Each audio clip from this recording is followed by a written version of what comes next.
Hello student, good morning. Welcome to VK classes.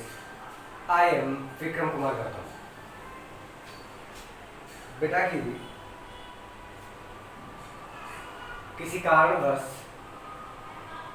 हमने class 9th का biology का class अभी तक स्टार्ट नहीं किया हुआ था, लेकिन बेटा आपका बहुत बड़ा सिलेबस है नहीं, आपको बहुत ज़्यादा घबराने की ज़रूरत नहीं है। मैं आपका सिलेबस बिल्कुल टाइम पे ख़त्म कर दूंगा। और आपने देखा भी होगा, हमने बताया कि आपको बायोलॉजी के अलावा आपको साइंस में फिजिक्स भी है और केमिस्ट्री भी है, जिसमें शायद आपको लेक्चर्स मिल गए होंगे। आलोक सर ने पढ़ाया होगा तो आलोक सर ने दिया होगा जो भी केमिस्ट्री का, या फिजिक्स किसी ने पढ़ाया होगा, आलोक सर ही पढ़ाते हैं शायद, या मनीष सर ने बनाया होगा तो आलोक सर बनाया होगा। लेकिन बेटा आपको अब तक क्या हुआ था, सारी क्लासेस चल रही थी, लेकिन आपको क्लास 9 की बायोलॉजी स्टार्ट नहीं होती। लेकिन बेटा आपको घबराने की जरूरत नहीं, आज से मैं कंटिन्यूअस आपको 9 की क्लासेज लेता रहूँगा ऑनलाइन, और आपको मैं सारी चीज़ें आपको क्लियर कराता रहूँगा। तो हम क्या करते हैं, क्लास 9th का आज स्टार्ट करने वाले पहला चैप्टर, जिसमें हम कुछ बेसिक चीज़ों को फंडामेंटली आपको समझेंगे, उन चीज़ों को जो पिछले क्लासेज में आप पढ़ के भी आए होंगे। आपने क्लास 7 में 8 में बहुत सारी चीज़ों को थोड़ा बहुत आपको जानते भी होंगे। वही चीज़ें हमको यहाँ पे क्या होती हैं, थोड़ा सा आपको ब्रॉडर सेक्शन पे जाके हमको समझना पड़ता है, ठीक है। तो आपको बहुत ज़्यादा वो दिक्कत होने वाली नहीं है। तो हम आपको, चाहे वो इंग्लिश मीडियम का स्टूडेंट हो, चाहे वो बेटा हिंदी मीडियम का स्टूडेंट हो, वो अगर लेक्चर्स जो ले रहे हैं वो दोनों को सजेशन में ही देख कर ले रहे हैं कि आपको चाहे हिंदी मीडियम के होंगे तो वो भी हमारे लेक्चर्स को पढ़ सकते हैं बेटा, आसानी से बिल्कुल समझ में आएगी। और ज़्यादातर तवज्जो आपको दे दूंगा हिंदी मीडियम को, क्योंकि हिंदी मीडियम का अधिकतर मैं लेक्चर्स जो लेता हूँ वो इंग्लिश मीडियम के लेवल पे ही होता है। तो इंग्लिश मीडियम में ही लेक्चर्स होते हैं, इंग्लिश मीडियम की सारी चीज़ें होती हैं, लेकिन फिर भी आपको क्या होगा, हिंदी मीडियम के अकॉर्डिंग अगर देखा जाए तो हम सारी चीज़ों को इस तरह से प्रोवाइड करवाएंगे ताकि आपको कोई प्रॉब्लम ना हो, चाहे वो हिंदी मीडियम का स्टूडेंट हो, चाहे वो इंग्लिश मीडियम का स्टूडेंट हो। तो क्लियर है, आज हम आपको स्टार्ट करने वाले हैं क्लास 9th का चैप्टर नंबर 1 के बारे में डिस्कस करेंगे। और चैप्टर नंबर 1 का सबसे इम्पॉर्टेंट पॉइंट है कि चैप्टर नंबर 1 का आज पहला लेक्चर है, तो हम सारी चीज़ों को क्या करते हैं, आपको एनसीईआरटी बेस्ड ही रहेगा, ये ध्यान रखिएगा। आपको जो गवर्नमेंट ने अलाउड किया होगा, सारे अदर साइड वाली बुक में बेटा अलग अलग तरीके का दिया होगा सारी चीज़ें, लेकिन हम हद तक आपको क्या करेंगे, एनसीईआरटी का ही सारा चीज़ें प्रोवाइड करवाएंगे और एनसीईआरटी के अकॉर्डिंग ही चलेंगे। और एनसीईआरटी के बियॉन्ड भी अगर जाना पड़ेगा तो समझने के पॉइंट ऑफ व्यू से तो हम एनसीईआरटी के बियॉन्ड भी जाएंगे, ठीक है। एनसीईआरटी के अलावा भी अगर आपको जो चीज़ें समझ में नहीं आती है, एनसीईआरटी में कुछ ऐसे वर्ड लिखे हुए हैं, उसको समझने के लिए एनसीईआरटी से हटना पड़ता है, तो वो चीज़ें हम आपको क्या करें, हट के बताएंगे, अपनी लैंग्वेज में आपको क्या करेंगे, डिस्क्राइब करेंगे, आपको क्लियरली समझ में आ जाएगा। सिर्फ आपको क्या करना है, आपको काम सिर्फ इतना सा है बेटा, लेक्चर्स को बहुत ध्यानपूर्वक सुनेगा, ध्यान से सुनेगा और ध्यान से देखेगा, और आप अपने रफ और क्या कहते हैं, पेन और रफ कॉपी लेकर बैठेगा, क्योंकि कुछ वर्ड्स हम आपको यहाँ पे जब देंगे आपको या फिर बोलेंगे तो आप नोट डाउन करते रहिएगा, ठीक है, ताकि आपको कुछ एनसीईआरटी के अगेंस्ट भी आपको मिले तो आप नोट डाउन कर लीजिए। और दूसरी बात यह है कि हम इंग्लिश मीडियम वालों को हम क्या करेंगे बेटा, आपको नोट्स बनाने की जरूरत नहीं है, क्योंकि लेक्चर्स के दौरान हम आपको दे देंगे और नोट्स प्रोवाइड मैं ही कराऊंगा, उसकी टेंशन नहीं है। चैप्टर जैसे ही खत्म हो जाएगा तो हम आपको क्या करेंगे, नोट्स दे देंगे, आपको नोट्स दे देंगे और आप क्या करिएगा, उसको नोट्स आपको अपनी नोटबुक में नोट कर लेंगे, ठीक है। उसके बाद आप कॉपी भी चेक करवाते रहिएगा। तो जैसा सीक्वेंस आप पढ़ाई के दौरान चल रहा था बेटा, हमारा सिस्टम भी आपको पता है कि हमारे इस कोविड-19 की वजह से पूरा वर्ल्ड आपको क्या होता है, परेशान है, जिसकी वजह से ये शिक्षा प्रणाली में ये सारे प्रॉब्लम क्रिएट हुई है, जिसकी वजह से ऑनलाइन क्लासेस चल रहे हैं, अलग अलग सिस्टम बनाए गए हैं। तो क्लासेस कब खुलेंगे कब नहीं खुलेंगे ये कोई गारंटी नहीं है। तो हमने क्या किया, आज हमारा लगभग आपको 10 जुलाई हो गई है, तो बहुत ज़्यादा हमारा लॉस नहीं हुआ है। फिलहाल आपको अप्रैल से ही चलना स्टार्ट होता है, तो आप ये घबराइएगा मत कि हमारा इतना लॉस चला गया है। वो लॉस नहीं गया बेटा, आपको मैं सारे प्रोवाइड कराऊंगा, मेरा जिम्मेदारी है, मैं आपको सारे सिलेबस आपको प्रोवाइड करवा दूंगा और सिलेबस फिनिश भी करूंगा। आपको दिसंबर तक आते आते अगर वो मेरे बेस का अगर खत्म करना चाहूँ तो आपको बेटा क्या करें 3 महीने में क्लियरली आपको खत्म हो जाएगा। लेकिन हम स्लोली बढ़ते रहेंगे, आपको थोड़े थोड़े मैटर्स को समझते रहेंगे, क्योंकि हमको आगे बढ़ना नहीं है, बल्कि हमको क्या करना है, सीखना है। बुकों में जो दिया है, जो 9th में एनसीईआरटी लेवल पे दिया है, क्या क्या आपको पढ़ना है 9th लेवल पे, वो सारी चीज़ें मैं आपको सिखा दूंगा और आप बिल्कुल निश्चिंत रहिए, आपको सारे लेक्चर्स के दौरान समझ में आ जाएगा। सिर्फ आप क्या करोगे बेटा, जैसे क्लास में बात करते हो ना, क्लास की तरह मत समझिएगा कि आप बात करने लगो, लेक्चर्स को इधर कर दो। बिल्कुल जब लेक्चर सुनने बैठेगा तो ध्यान रहे कि आपका दिमाग सिर्फ आपको लेक्चर्स पे हो और कंटिन्यूअस इसी पे बना रहे।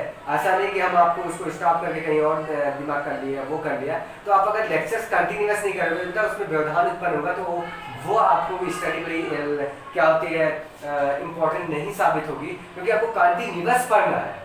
तो आपको लेक्चर्स भी हम बहुत बड़ा नहीं लेने वाले हैं। हमने कहा ना आपको, जैसे क्लास में आपको 30 मिनट 35 मिनट के थे, तो आपको उतना बड़ा लेक्चर्स नहीं दूंगा, आपको 25-30 मिनट मैक्सिमम जो एवरेज होगा वो 30 मिनट का, 35 मिनट से कम ही हो सकता है। बहुत बड़ा रहेगा तो 35 मिनट का, तो आधे घंटे तो आप सुन ही सकते हो बेटा, पढ़ सकते हो, अपनी पढ़ाई के प्रति जागरूक रहोगे, तभी आपको क्या होता है फायदा मिलेगा। क्योंकि गवर्नमेंट जानते हो कि एग्जाम अपने हो सकते हैं टाइम पे होगा, तो हो सकता है ऑनलाइन एग्जाम हो, कैसा एग्जाम्स हो, तो उसके लिए हमको पहले से ही प्रिपेयर रहना चाहिए। ठीक है, ये नहीं कि मैंने ये नहीं पढ़ पाया, क्लास की जिम्मेदारी थे, आपके एडमिशन होने स्टार्ट हो गए होंगे, रजिस्ट्रेशन होने स्टार्ट होंगे, वो आप रजिस्ट्रेशन जाके स्कूल में करवा लीजिए और मैं ऑनलाइन क्लासेस आपको प्रोवाइड करवा रहा हूँ और आपको लेक्चर्स क्लियरली आपको रेगुलर देता रहूंगा। थोड़ा सा ये दिक्कत होगी कि आपको हो सकता है एक दिन क्लास छोड़ कर दिए, क्योंकि मेरे पास आपको बेटा आपको हमने बताया कि एक लेक्चर्स में आपको मैं एक दिन में आपको 2-3 लेक्चर्स बनाता हूँ, 2 लेक्चर्स बना ही सकता हूँ, क्योंकि आपको बहुत सारी क्रिएटिविटी है, नेट के वगैरह की प्रॉब्लम्स रहती हैं। तो उसके अकॉर्डिंग आपको हमसे हाई स्कूल का भी ले रहा हूँ, इंटर का भी ले रहा हूँ और 9th का भी आज से स्टार्ट कर रहा हूँ। तो एक आध दिन गैप चला जा सकता है, लेकिन आपको कंटिन्यूअस मिलता रहेगा। सिलेबस मेरी जिम्मेदारी, मैं पूरा कर दूँगा। पढ़ने की जिम्मेदारी आपकी है, सिर्फ क्या करना है, सुनना है। जैसे क्लास में बैठ के सुनते थे, पढ़ते थे, नोट करते थे, उसको रिमेंबर करते रहना है, रिपीट करते रहना कि भूलने लगा। क्लियर हो? और जैसे ही स्कूल खुलेगा तो हम आपको क्या करेंगे, जितना भी पढ़ाएं वो आपको कंफर्म पूछते रहेंगे। ठीक है, कि आपने कितना घर पे रह के पढ़ा, आपके पास फैसिलिटी, आप घर पे बैठिए और सिर्फ काम है पढ़ना पढ़ना पढ़ना। बस आप पढ़िए, आपको जो भी लेक्चर सर देते हैं वो कंटिन्यूअस पढ़ते रहिए। उसमें बेटा थोड़ा सा आनाकानी मत करिए, क्योंकि वो मैं देखता नहीं हूँ बेटा, ये मैं समझिएगा, देखता नहीं हूँ। मैं जानता हूँ कौन कितना कैसे पढ़ रहा है। वो कमेंट में ही ग्रुप में आते रहते हैं, तो मैं क्लियरली समझूंगा कितने मेंबर्स उसमें जुड़े हुए हैं। तो आपसे निवेदन है कि सारे मेंबर्स को जुड़ लीजिए और मैं ऑनलाइन क्लासेस यूट्यूब पे भी आपको लेता रहता हूँ। और यदि आपको प्लेलिस्ट बना दूंगा मैं यूट्यूब पे बेटा क्लास 9th का, तो आप सब्सक्रिप्शन भी ले लीजिएगा, सब्सक्राइब भी कर लीजिएगा। बीके क्लासेस नाम से चलता है और बेटा उस यूट्यूब में सब्सक्राइब कर लीजिएगा और बेल आइकन दबा दीजिएगा, जैसे भी हम अपलोड करेंगे, ताकि आपको नोटिफिकेशन मिलता है और आप रेगुलरली क्या करते रहिए बेटा, पढ़ते रहिए। तो ठीक है, डिस्कस करते हैं हम अब अपने लेक्चर्स पे आते हैं। जो क्लास 1 चैप्टर नंबर 1 में क्लास 9 का पहला लेक्चर आपका है। तो पहला लेक्चर का जो हम देखेंगे कि चैप्टर नंबर 1 में क्या था आपका, वो आपका चैप्टर नंबर 1 है the fundamental unit of life. ठीक है, the fundamental unit of life. तो हम देखते हैं बेटा कि the fundamental unit of life इस चैप्टर्स में क्या क्या दिया हुआ है, कि आपको हिंदी मीडियम में क्या लिखा होगा, जीवन की मौलिक इकाई, यही लिखा होगा, जीवन की मौलिक इकाई। चैप्टर्स का नाम है, बायोलॉजी का फर्स्ट चैप्टर है। उस चैप्टर्स में हम क्या करते हैं, अब देखते हैं, रिकॉल करते हैं, थोड़ा सा फंडामेंटल चीजों को समझते हैं कि आपको हम बायोलॉजी पढ़ा रहे हैं बेटा, बायोलॉजी की सारी चीजें थोड़ा सा आपको क्लियर है। ठीक है, क्लियर है बायोलॉजी की, वो फंडामेंटल लेक्चर को देते रहेंगे। तो ये ध्यान रखिएगा कि हम जैसे आपको बताते हैं बेटा, बायोलॉजी पढ़ते हैं, ठीक, ये बायोलॉजी मीन्स आपको पता होगा, इसको कहते हैं बेटा जीव विज्ञान कहा जाता है, हिंदी में क्या कहते हैं, जीव विज्ञान कहा जाता है। तो उसी को हमको पढ़ाना है, मैं बायोलॉजी का ही लेक्चर हूँ बेटा, तो वो बायोलॉजी भी पढ़ा सकता हूँ आपको। तो ये ध्यान रखिएगा, बायोलॉजी वर्ड क्या हुआ, फर्स्ट टाइम बायोलॉजी वर्ड जो डिराइव किया था उस साइंटिस्ट का नाम था बेटा सन 1802 में, 1802 ईस्वी में बायोलॉजी वर्ड की डिस्कवरी करने वाले जो साइंटिस्ट थे उनका नाम था लाइमार्क। ठीक है, तो ध्यान रखिएगा, जो डिस्कवरी करने वाले हैं, बायोलॉजी वर्ड देने वाले हैं, तो वो थे लाइमार्क। ध्यान रखिएगा, सन 1802, सॉरी सन थोड़ा सा डाउट हो सकता है, किसी किसी बुक में लिख दिया होगा 1801 भी लिखा होगा, लेकिन आपको 1802 में आपको लाइमार्क ने क्या किया था बेटा, पहली बार first time is given the biology was first time given by the in 1802 in 1802 by Lamarck के द्वारा पहली बार बायोलॉजी वर्ड का यूज किया गया। ठीक है, अब ये ध्यान रखिए बायोलॉजी वर्ड्स मिला क्या, biology words is derived from the two Greek words. ये बायोलॉजी वर्ड्स जो होता है, बायोलॉजी जो शब्द हुआ है, जीव विज्ञान जो शब्द की उत्पत्ति हुई है, वो आपको लैटिन भाषा के दो ग्रीक शब्दों से हुई है। ठीक है, सॉरी लैटिन कह रहा हूँ, ग्रीक भाषा के दो वर्ड से हुई है। तो वो देखते हैं हम कि ग्रीक भाषा के दो वर्ड से हुई है, वो वर्ड कौन कौन से थे जिससे हुई थी। तो ध्यान रखिएगा, कभी कभी बुक में आपको GR जहां भी लिखा है तो उसका मतलब होता है ग्रीक वर्ड, और कभी कभी आपको यहाँ लिखा रहता है, यह लिखा रहता है, तो उसको बोलते हैं बेटा लैटिन वर्ड, क्योंकि इसी वर्ड से ज्यादातर आपको डिराइव हुए हैं। तो हम देखते हैं ग्रीक वर्ड से आपको डिराइव किया गया है। ये ग्रीक वर्ड से किससे लिया गया है, तो ध्यान रखिएगा, इसमें दो वर्ड आपको छुपे हुए हैं, एक बायो एंड दूसरा क्या हुआ, लॉजी। तो ये बायो एंड लॉजी दो वर्ड से बना हुआ है, तो ये ग्रीक वर्ड से कैसे बना, तो ध्यान रखिएगा, पहला वर्ड था बायोस, किससे बना हुआ, बायोस से बना हुआ। लैटिन वर्ड बायोस होता है, और बायोस मीन्स होता है बेटा, बायोस मीन्स होता है लाइफ। Clear, life. कहीं कहीं बुक में आपको लिखा होगा क्या बेटा, लिविंग भी दिया होगा, क्या दिया होगा, लिविंग। लाइफ कहिए, क्योंकि लाइफ जो होती है वो लिविंग में ही पाई जाती है। तो यहाँ पे हमने देखा क्या, लाइफ, बायोस मीन्स क्या होता है, लाइफ होता है, इंग्लिश वर्ड है ये लाइफ, लाइफ मतलब जीवन। ठीक है, और दूसरा वर्ड जो इसका था वो था बेटा आपको क्या, लॉगोस से लिया गया, लॉगोस। और लॉगोस मीन्स होता है बेटा टू स्टडी। ठीक, लॉगोस मीन्स होता है टू स्टडी, या फिर आपको कहीं कहीं लिखा होगा डिस्कॉर्स लिखा होगा। डिस्कॉर्स मतलब है डिस्कवरी, मतलब होता है डिस्कवरी का रिसर्च करना या खोजना, ये रहता है। या फिर आपको क्या है, अध्ययन करना। तो स्टडी मतलब अध्ययन करना। अर्थात हमको क्या मिला, बायोलॉजी वर्ड्स को हम कह सकते हैं क्या, biology is the branch of the science. उसकी डेफिनेशन मैं बता रहा हूँ, ध्यान सुनिएगा। Biology is the branch of science which deals to study of all living organisms. ठीक है, फिर से कंटिन्यू सुनिए। Biology is the branch of science which deals to,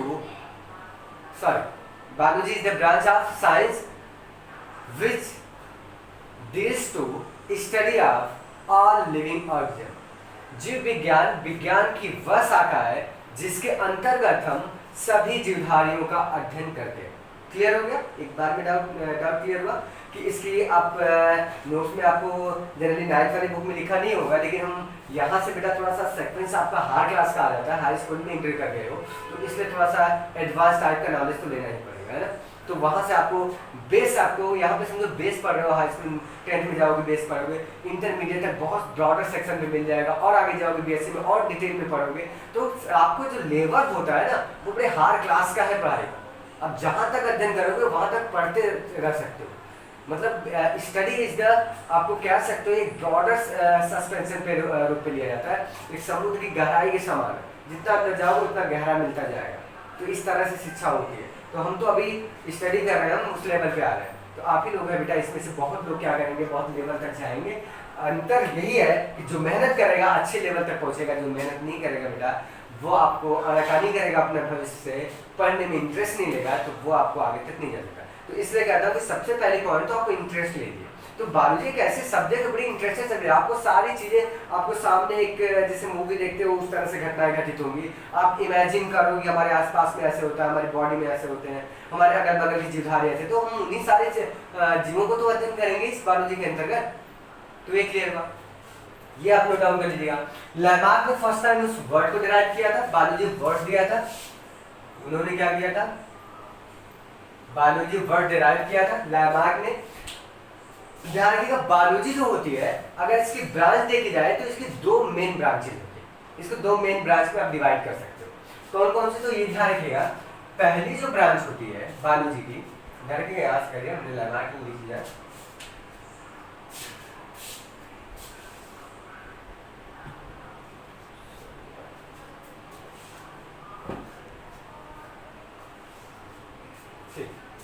थोड़ा सा ऐसे कर लूं कि हम ब्रांच आपको दिखा देंगे। लैमार्क तो आपको नोट डाउन कर लिए होंगे। ये दो ब्रांच में आपको डिवाइड कर सकते हो। पहली जो ब्रांच होती है इसकी एक होती है जिसको बोलते हैं बेटा जूलॉजी।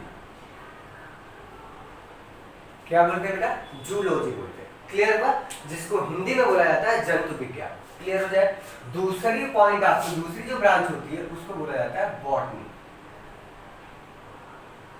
ठीक, जिसको बोलते हैं बेटा हिंदी में वनस्पत विज्ञान। अब ध्यान से सुनो, इसकी दो ब्रांचेज हो गई। जूलॉजी ये ब्रॉडर ब्रांच है, एस्पेक्ट ब्रांचेज बहुत सारी होती हैं बायोलॉजी की, लेकिन आपको दो मेन ब्रांच होती हैं, बॉटनी एंड जूलॉजी। जूलॉजी के अंतर्गत हम क्या करते हैं? जंतुओं का अध्ययन करते हैं, एंड बॉटनी के अंतर्गत हम क्या करते हैं? वनस्पतियों का अध्ययन करते हैं। ठीक है, जैसे वनस्पतियों का मतलब आपको प्लांट्स का हुआ, उनका अध्ययन करते हैं। ठीक है, प्लांट्स के अध्ययन किए जाते हैं और इसके अंतर्गत आपको एनिमल्स का। तो इसीलिए ये भी आपको जनरली जैसे आपको बायोलॉजी वर्ड आपको दो ग्रीक वर्ड से डिराइव किया गया, उसी तरह से आपको ध्यान रखिएगा जूलॉजी भी आपको क्या करती है? दो ग्रीक वर्ड से डिराइव किया गया। ध्यान रखिएगा दो ग्रीक वर्ड से बना हुआ है। पहला जो ग्रीक वर्ड होता है वो होता है जून से बना, और जून्स मीन्स होता है बेटा, जून मीन्स एनिमल। ठीक, दूसरा वर्ड तो ऐसे बेटा लॉजिक। लॉजिक किससे लिया गया? लॉगोस। यहाँ पे हमने पहले बताया था। दूसरा वर्ड ये लिख सकते हो लॉगोस, और it means to study. To study. Clear हो गया? अर्थात इसकी अगर डेफिनेशन बताना चाहोगे तो साधारण से बता सकते हो, zoology is the branch of the biology which deals to study of animals, all animals, सिर्फ ओनली ऑल एनिमल्स। ठीक है, इसके अंतर्गत जीव विज्ञान, जंतु विज्ञान, जीव विज्ञान की वह शाखा होती है जिसके अंतर्गत हम सभी जंतुओं का अध्ययन करते हैं। क्लियर हो? जंतु का नाम ले लिया। दूसरी पॉइंट आते हैं हम बॉटनी पे। बॉटनी एक ब्रांच होती है जिसका आपको ये ग्रीक वर्ड से नहीं बेटा, ये लैटिन वर्ड से बना हुआ है। ये ध्यान रखिएगा, लैटिन वर्ड से बना हुआ है। लैटिन वर्ड से ये आपको डिराइव किया गया है बॉक्सिन से। बॉस्किन से दिया गया है, तो ये ध्यान रखिएगा बॉस्किन से लिया गया है, और बॉस्किन्स मीन्स होता है टू ग्रेज। ध्यान रखिएगा, टू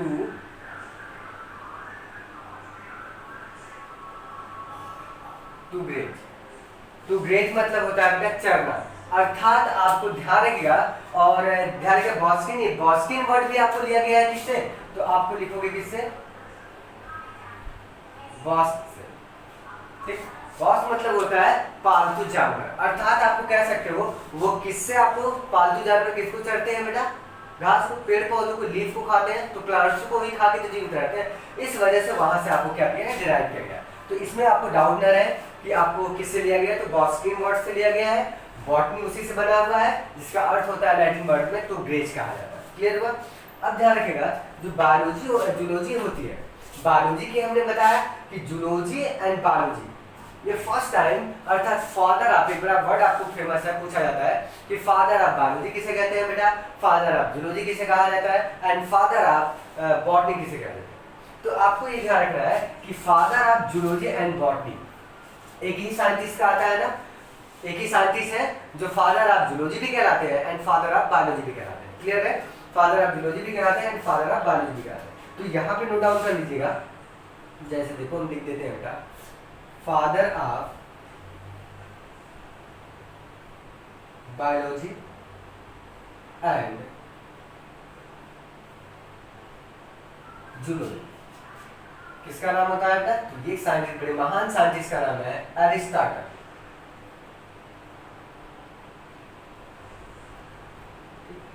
एरिस्टॉटल, अरस्तु एक ऐसे साइंटिस्ट थे, अर्थशास्त्री भी या फिर दर्शन शास्त्री भी थे बेटा, एक ऐसे वैज्ञानिक थे जिनको हम क्या कहते हैं? फादर ऑफ जूलॉजी भी कहा जाता है, फादर ऑफ बायोलॉजी। ऐसा इसलिए कहा जाता है क्योंकि उन्होंने ही शुरुआत में बेटा, उन्होंने क्या किया था? नियर अबाउट एग्जैक्टली तो नहीं लिखा हुआ, बुक में ऐसा लिखा हुआ है नियर अबाउट आपको 500 आपको एनिमल्स की क्या की थी, डिस्कवरी की थी। अरस्तु नाम के जो साइंटिस्ट थे उन्होंने 500 आपको जंतुओं का क्या किया था, डिस्कवर्ड किया था। इसलिए महान साइंटिस्टों में गिने जाते हैं और उन्हीं को कहा जाता है, क्या कहते हैं, फादर ऑफ बायोलॉजी के नाम से जाने जाते हैं। जीव विज्ञान के पिता कहलाते हैं और जंतु विज्ञान के पिता भी वही कहलाते हैं। क्लियर है, नोट डाउन कर लीजिएगा। नेक्स्ट पॉइंट पे आते हैं हम बेटा, कौन, बॉटनी। बॉटनी के फादर कौन कहलाएंगे, तो यदि आपको इनका ध्यान रखना है तो ये father of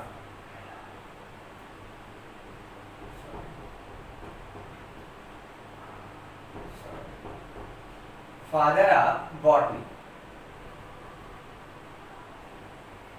father of botany जो है उनका नाम है बेटा थियोफ्रेस्टस।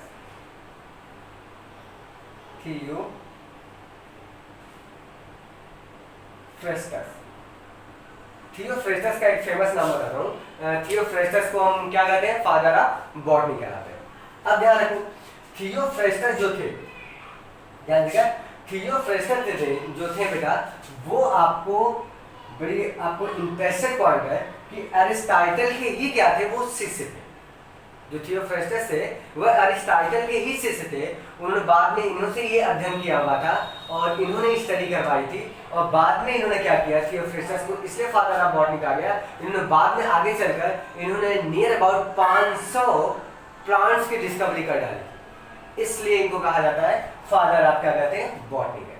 तो क्लियर है, ये फंडामेंटल चीजें आपको क्लियर हो गई होंगी बेटा। साथ आपको सारी चीजें फंडामेंटल थोड़ी बहुत जानकारी रहनी चाहिए, साथ किसी को मालूम भी रहा होगा और कुछ लोगों को पता नहीं रहा होगा, तो ये नोट डाउन आप कर लीजिएगा, जो आपको एनसीईआरटी की शुरुआत में दिया नहीं रहता। ठीक है, तो ये चीजें हमको बायोलॉजी को समझना चाहिए कि बायोलॉजी की डिफिनेशन क्या होती है, बॉटनी क्या होती है और जूलॉजी क्या होती है, जूलॉजी के फादर कौन होते हैं, बायोलॉजी के फादर कौन है, बॉटनी के फादर कौन है।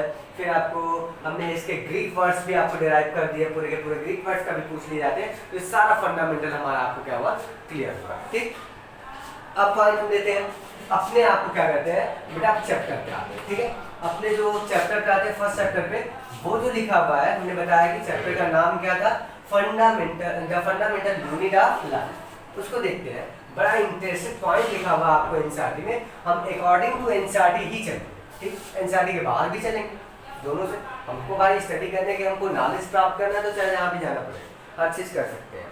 तो ध्यान रखिएगा कि आपको पहली बार the fundamental unit of life किसको कहते हैं, तो जो फंडामेंटल यूनिट ऑफ लाइफ, जो जीवन की मौलिक इकाई जो होती है वो होती है कोशिकाएं। कोशिका को ही हम क्या कहते हैं, जीवन की मूलभूत इकाई कहा जाता है, मौलिक इकाई कहते हैं। क्लियर हुआ। अब ध्यान रखो कि जब सेल को हम क्या कहते हैं, मूलभूत इकाई, अर्थात ऐसे लिख सकते हो आप, इसके बराबर क्या लिखते हो, सेल, जिसको कहा जाता है बेटा हिंदी में कहते हैं क्या, कोशिका। तो मान लीजिए चैप्टर में हमको क्या पढ़ना, सेल का ही चैप्टर पूरा।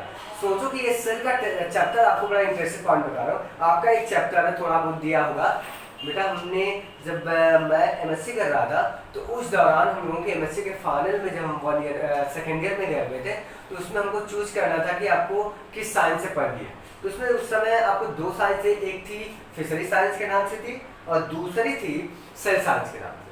तो सोचो कि सेल साइंस में हमको सिर्फ सेल की स्टडी करवाई जा रही थी, तो साल भर तक हमने क्या किया हुआ, वो सेल के बारे में पढ़ा। तो सोचो हमको आपको हर क्लास तक जाओगे एमएससी तक, अभी तो हम स्टडी का बेस शुरुआत कर रहे हैं, तो हमको उतना अंदर तक आपको नहीं पढ़ाएंगे, लेकिन हद तक क्या होती है, इससे रिलेटेड रहती है सारी चीजें हर क्लास के रिलेटेड। जब तक हम फंडामेंटल नहीं समझ पाएंगे तब तक हम उसके आगे की कहानियां नहीं समझ पाएंगे। क्लियर है, तो शुरुआती चीजों को समझना बड़ा इंपॉर्टेंट होता है। इसलिए कह रहा हूँ कि आप कुछ कॉन्टिन्यूस बना रहे हो, 9 से ही आपका करिएगा, जो भी सब्जेक्ट पढ़ रहे हो बड़ा अच्छे तरीके से कंसंट्रेट होकर पढ़िए, क्योंकि इसमें कंसंट्रेशन और इंटरेस्ट की बड़ी इंपॉर्टेंस ही होती है। जब तक इंटरेक्शन नहीं लेंगे या इंटरेक्ट नहीं रहेंगे बेटा, इंटरेस्ट नहीं लेंगे, तब तक चीज़ों को समझने की पॉइंट नहीं कर पाओगे। जब समझने की कोशिश ही नहीं करोगे तो समझ कैसे पाओगे। और सारी चीज़ें मेरी जिम्मेदारी कि मैं समझा दूंगा, खाली आपको सुनना है।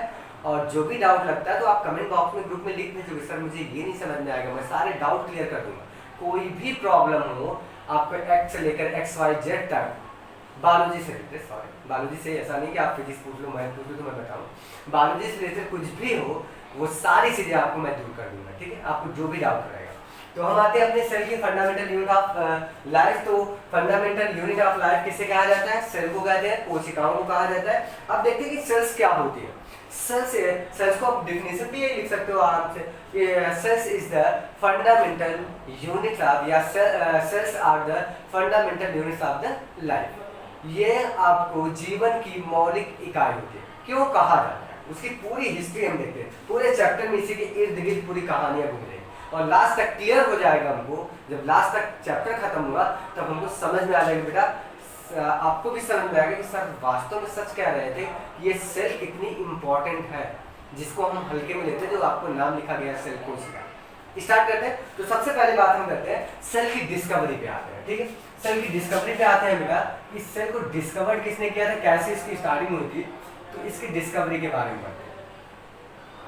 डिस्कवरी के बारे में जानते हैं, बिल्कुल एनसीईआरटी का ही लेवल है, एनसीईआरटी में दिया होगा। देखो first time cell is discovered by the Robert Hooke. एक रॉबर्ट हुक नाम के साइंटिस्ट थे, उन्होंने पहली बार कोशिका को देखा था इन 1665। सन 1665 ईस्वी में पहली बार सेल की डिस्कवरी या सेल को देखा था। वो देखने वाले साइंटिस्ट थे कौन? रॉबर्ट हुक नाम के साइंटिस्ट। ध्यान रखिएगा, फर्स्ट टाइम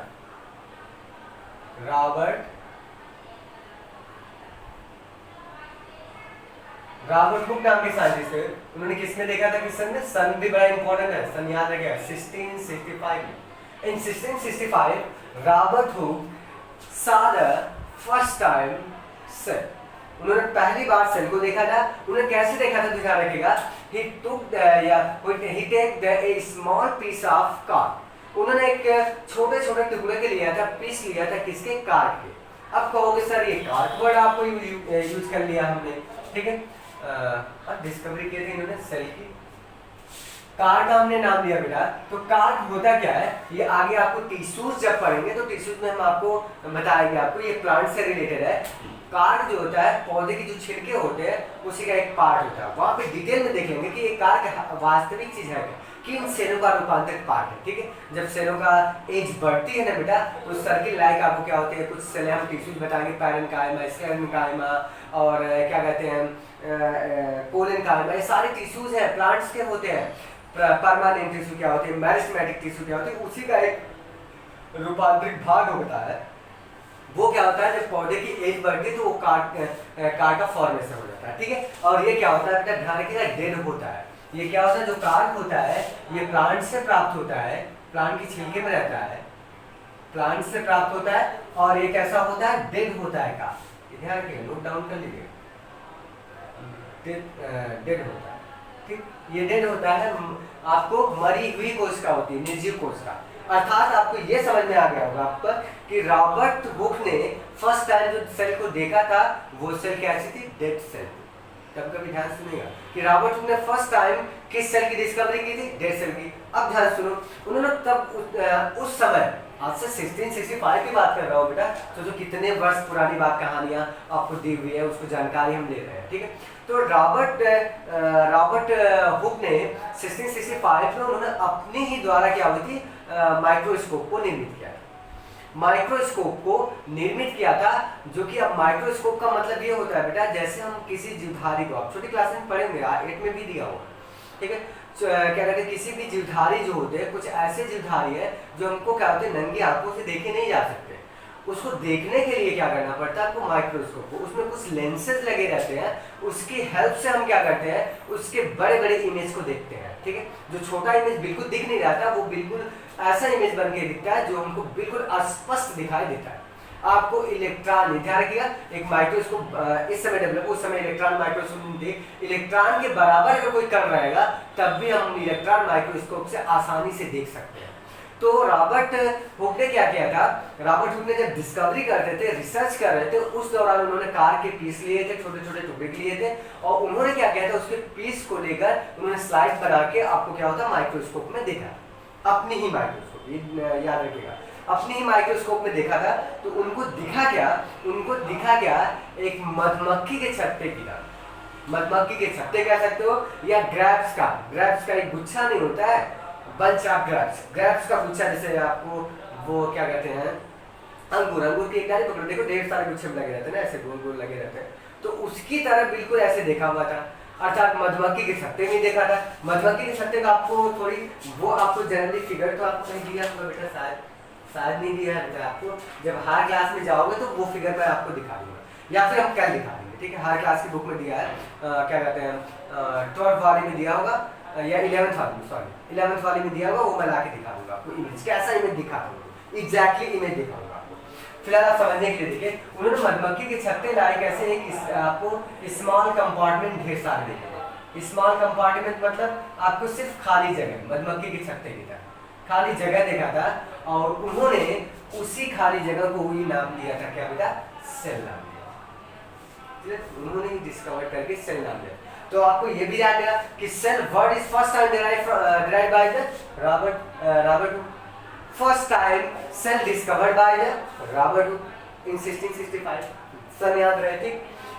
किसमें देखा था, कॉर्क में देखा था। कॉर्क होता है क्या है, प्लांट्स के छालों में पाया जाने वाला एक पदार्थ होता है, क्लियर है, उसको आगे देख लेंगे हम। फिर उसके बाद आपको उन्होंने देखा, तो अब आपको ये स्टडी ध्यान रखने का कि ये एक छोटा सा मैटर नहीं है, बड़ा इंपॉर्टेंट है, इसी से पूरी लाइफ चलती है। जीवधारियों की पूरी फंडामेंटल यूनिट जो होती है, हमने ऊपर भी लिखा हुआ है ना, फंडामेंटल यूनिट ऑफ लाइफ। ये जीवधारी जितने भी आपको ऑर्गेनिज्म देखते हैं उनकी सबसे छोटी यूनिट है, और इसी के बेस से ही तो स्टार्ट हुआ है सारी की सारी चीजें आपको बनी। अब ध्यान रखो कि इस अर्थ पे क्या हुआ, तो बेटा ये सेल की डिस्कवरी कर दी। फिर उसके बाद क्या हुआ बेटा, कि ध्यान रखेगा फर्स्ट टाइम जब सेल की डिस्कवरी की उन्होंने, तो उन्होंने ऑर्गेनिजम्स को क्या किया था, इन्होंने फर्स्ट टाइम डेड सेल को देखा था। लेकिन बात अब आपको ये आती है कि फर्स्ट टाइम जो डिस्कवरी किए थे इन्होंने डेड सेल की थी, तो बात यहाँ फर्स्ट थी कि लिविंग सेल्स की किसने डिस्कवरी की थी। तो यहाँ देखिएगा रॉबर्ट हुक ने किस सेल को डिस्कवर किया था, तो आप बताओगे बेटा डेड सेल, डेड सेल को देखा था। और इसके पश्चात एक बड़ी इंपॉर्टेंट बात एनसीईआरटी ने है मेंशन किया, एक साइंटिस्ट थे जिनका नाम था Antonie von Leeuwenhoek. Antony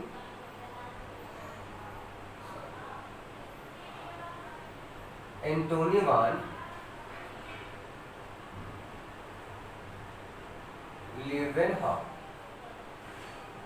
Antony von Leeuwenhoek ने फर्स्ट टाइम इन 1674, किसी किसी बुक में इतना लिखा हुआ, किसी में आपको 2 लिखा होगा, लेकिन आपको सही क्या है, वो एनसीईआरटी का ही हम मानते हैं, एनसीईआरटी बुक में 74 लिखा हुआ, वो सही, ठीक है। In 1674 first time Antonie van saw the living cell, या first time discovered the living cell. उन्होंने पहली बार लिविंग सेल को देखा था, और किसमें, तालाब के जो पानी थे बेटा, उस समय एंटोनी वॉन लीवरहाम ने क्या किया, इनकी स्टोरी बड़ी इंटरेस्टेड है, इनकी ज़्यादा स्टोरी में नहीं जाएंगे, हमारा लेक्चर ज़्यादा बढ़ जाएगा, हर क्लास में जाएंगे तो स्टोरी पूरी सुनाएगा। एक बड़े इंपॉर्टेंट है, इनको बेटा जब तक डिस्कवरी नहीं किए थे एक नॉर्मल आदमी थे, लेकिन डिस्कवरी के बाद इन्होंने बहुत सारी चीज़ें कर ली, ठीक है, एक महान साइंटिस्टों में गिने जाते हैं। उनकी कहानी क्या है, तो अब देखते हैं कि सिर्फ हमको इनसे रिलेटेड है। तो इन्होंने क्या किया था बेटा, अपने द्वारा ही निर्मित माइक्रोस्कोप बनाई थी, और इनकी माइक्रोस्कोप से इनकी माइक्रोस्कोप हाई क्वालिटी की थी, ठीक है। कुछ समय के बाद इन्होंने हाई क्वालिटी के माइक्रोस्कोप को निर्मित किया, और उसमें उन्होंने क्या किया था, फर्स्ट टाइम क्या किया था, ध्यान रखिएगा, आपकी बुक में तालाबों के जल्स को लिखा हुआ, लेकिन जनरली क्या थे, जो वर्षा होती है उसके जल में उन्होंने क्या किया था, स्टडी किया था। सबसे पहली बार माइक्रोब्स को देखा था। अर्थात जो माइक्रोब्स का मतलब होता है जो आपको नंगी आंखों से देखे नहीं जाते, उस माइक्रोब्स को देखा था। और वो कौन थे, वो थे बैक्टीरिया। अर्थात बैक्टीरिया क्या होता है बेटा, लिविंग होते हैं। तो उन्होंने सबसे पहले लिविंग सेल की डिस्कवरी की, ध्यान रखिएगा, आप लिख सकते हो, सबसे पहले उन्होंने लिविंग सेल को किया था। सन याद रहे, लिविंग सेल। और किस सेल को देखा था, तो आप बताओ कौन सी, बैक्टीरियल सेल, बैक्टीरियल सेल। उन्होंने पहली बार बैक्टीरियल सेल की क्या की थी, डिस्कवरी की थी, ठीक। अब कहानी बड़ी स्टार्ट होती है, आगे चलते हैं। इन दोनों ने मिलकर इन्होंने लिविंग सेल खोजी, इन्होंने डेड सेल खोजी। अब बात आती है कि सेल अगर बनाया जाए तो सेल के अंदर एक क्या होता है, एक डेंस साइटोप्लाज्म पाया जाता है बेटा, और एक मेम्ब्रेन से क्या होता है, कवर्ड होता है, ठीक है, एक झिल्ली द्वारा कवर्ड होता है। उसको हम बोलते हैं बेटा न्यूक्लियस, क्लियर है। एक सपोज दैट एक मैं सेल बना ही लेता हूँ, एक सिंपल सा ये देख लो, फिर ये बना देते हैं बीच में, ये देख लो, ये गाढ़े पदार्थ इसमें भरे रहते हैं, डेंस होता है बेटा, डेंस साइटोप्लाज्म, इसमें भी साइटोप्लाज्म भरा रहता है। इसको डिटेल में देखेंगे, क्या क्या कहानियां हैं, क्या सेलों का क्या क्या पार्ट हम कहते हैं, किसे कहते हैं, सब डिटेल में देखेंगे। तो ये ध्यान रखिएगा, ये जो आपको दिख रहा है, ये बेटा डेंस आपको दिख रहा है, ये होता है न्यूक्लियस। ठीक, ये न्यूक्लियस होता है। तो पहली बार न्यूक्लियस को जो डिस्कवर करने वाले साइंटिस्ट थे वो थे कौन? Robert brown. उनका नाम भी याद रखिएगा, यहाँ पे नोट कर लो, रॉबर्ट ब्राउन। रॉबर्ट ब्राउन सन याद रखें, सन 1831। सन 1831 में रॉबर्ट ब्राउन नाम के साइंटिस्ट थे, उन्होंने क्या किया था? न्यूक्लियस की डिस्कवरी की थी। उन्होंने न्यूक्लियस को डिस्कवर कर डाला था। अब बात आती है और आगे, अब ध्यान रखिए, इसके अंदर, सेल के अंदर क्या होता है? आपको प्लाज्मा पाया जाता है। ढेर सारे आपको प्लाज्मा पदार्थ आपको लिक्विड नुमा फॉर्म में भरे रहते हैं, डेंस में रहते हैं, चिपचिपे रहते हैं, बहुत सारे कार्बनिक और अकार्बनिक मटेरियल भरा रहता है। उसकी पुष्टि जो करने वाले साइंटिस्ट थे वो थे आपको डुजार्डिन। ठीक है, ध्यान रखिएगा, सॉरी डुजार्डिन कह रहा, आपको दिया होगा क्या, आपको ध्यान रखिए। उसकी डिस्कवरी करने वाले थे डुजार्डिन। डुजार्डिन नाम के साइंटिस्ट थे, वो इंसान दिया नहीं, तो ध्यान रखिएगा, जो साइटोप्लाज्म होता है, जिसको हम क्या कहते हैं? साइटोप्लाज्म कहा जाता है, या फिर सॉरी साइटोप्लाज्म नहीं कहते हैं बेटा, उसको कहा जाता है, एक सेकंड, प्रोटोप्लाज्म। क्लियर है, ये ध्यान रखो, उसको कहते हैं प्रोटोप्लाज्म। थोड़ा सा रिमूव कर लें, ये नोट कर लिए होंगे, अगर नहीं करेंगे स्क्रीनशॉट लेकर बेटा इसको नोट कर लीजिएगा। आगे हम अगली पॉइंट लिखते हैं। ठीक, तो ये पॉइंट ने यहाँ तक देखा। अब बात आती है कि क्या हुआ कि न्यूक्लियस की डिस्कवरी हो गई, रॉबर्ट हुक ने सेल की डिस्कवरी की, एंटोनी मान लियोनार्ड ने लिविंग सेल की, बैक्टीरियल सेल को डिस्कवर किया। अब आपको पता है इसके साइटोप्लाज्म था, उसको हम प्रोटोप्लाज्म कहते हैं। पूरा का पूरा जो पदार्थ भरा रहता है उसको प्रोटोप्लाज्म बोला जाता है। वो प्रोटोप्लाज्म जो होता है, ध्यान रखिएगा, प्रोटोप्लाज्म, इसके डिस्कवरी जो प्रोटोप्लाज्म का नाम देने वाले या फिर प्रोटोप्लाज्म वर्ड देने वाले जो साइंटिस्ट थे वो थे बेटा पुरकिंजे। पुरकिंजे नाम के साइंटिस्ट थे, उन्होंने क्या किया था? इसका नाम दिया था जैविक जीव द्रव्य का नाम दिया था, और सन याद करिएगा, उन्होंने नाम दिया था पुरकिंजे। पुरकिंजे नाम के साइंटिस्ट थे 1839 में पुरकिंजे ने प्रोटोप्लाज्म वर्ड आपको डिराइव किया था। ठीक है, लेकिन इनसे पहले प्रोटोप्लाज्म को पहले ही डिस्कवरी कर डाले थे, और वो कौन से साइंटिस्ट थे? डुजार्डिन। ठीक, ध्यान रखिएगा, first time protoplasm discovered by the Dujardin. Dujardin नाम के साइंटिस्ट थे, उन्होंने फर्स्ट टाइम डिस्कवरी की थी। ध्यान रखिएगा, फर्स्ट टाइम प्रोटोप्लाज्म को डिस्कवर कर डाला था, लेकिन उन्होंने प्रोटोप्लाज्म नाम नहीं दिया था, उसके लिए कोई और वर्ड यूज किया था, और वो वर्ड था कौन सा? उसके लिए उन्होंने कहा था बायोप्लाज्म। उन्होंने इसके लिए वर्ड यूज किया था क्या? बायोप्लाज्म। अर्थात प्रोटोप्लाज्म की डिस्कवरी किए थे कौन सबसे फर्स्ट टाइम? डुजार्डिन ने, लेकिन उन्होंने नाम क्या दिया था? बायोप्लाज्म दिया था। लेकिन बाद में इसी को पुरकिंजे ने क्या किया? सन 1839 में उन्होंने क्या उसका नाम दिया? प्रोटोप्लाज्म। तो ये सारे आपको सॉरी बेसिक फंडामेंटल आपको यूनिट्स के बारे में हमने समझ लिया। फिर उसके बाद आपको देखते हैं कि आपको याद दिया कि हर ऑर्गेनिज्म जो होते हैं, कोई भी ऑर्गेनिज्म जो होगा बेटा वो आपको सेलों से मिलकर बना होगा। सेलों से कभी कभी क्या होता है देखने को मिलता है, एक सिंगल सेल ही क्या होती है, एक सिंगल सेल जो हमको नंगी आंखों से नहीं दिखती, माइक्रोस्कोपिक होती है, माइक्रोस्कोप के द्वारा ही दिखती है। तो क्या होती है, एक सिंगल सेल जो होगी वो क्या करेगी जनरली, ये अपने आप में एक जीवधारी भी हो सकती है। इंसाइड लिखा होगा, वो पढ़िएगा आप घर पे। एक सिंगल सेल क्या होगी, अपने आप में ही एक जीवधारी होगी, और वो सिंगल सेल जो होंगे ऐसे जीवधारी जो सिंगल सेल के एक जीवधारी होंगे। जैसे एग्जांपल्स आपको लेते हैं, अमीबा को लेते हैं, अमीबा, पैरामीशियम,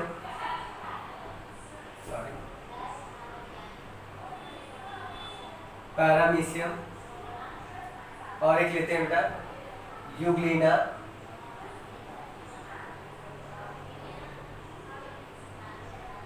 यूग्लिना। ये सारे जो हमने वर्ड नाम लिखे हैं एग्जाम्पल में, ये सारे एग्जाम्पल्स जो है वो आपको सिंगल सेल के हैं, एक ही कोशिका इनकी होती है और इनका पूरा जीवन चलता है, तो वो सिंगल सेल के ही बने होते हैं। अर्थात ये सारे के सारे आपको किसके बने होते हैं? सिंगल सेल के, सिंगल सेल होते हैं, सिंगल सेल होते हैं, ऐसे ऑर्गेनिजम्स को हम कहते हैं क्या? Unicellular organism. ये वर्ड याद रखिएगा, यूनिसेलुलर।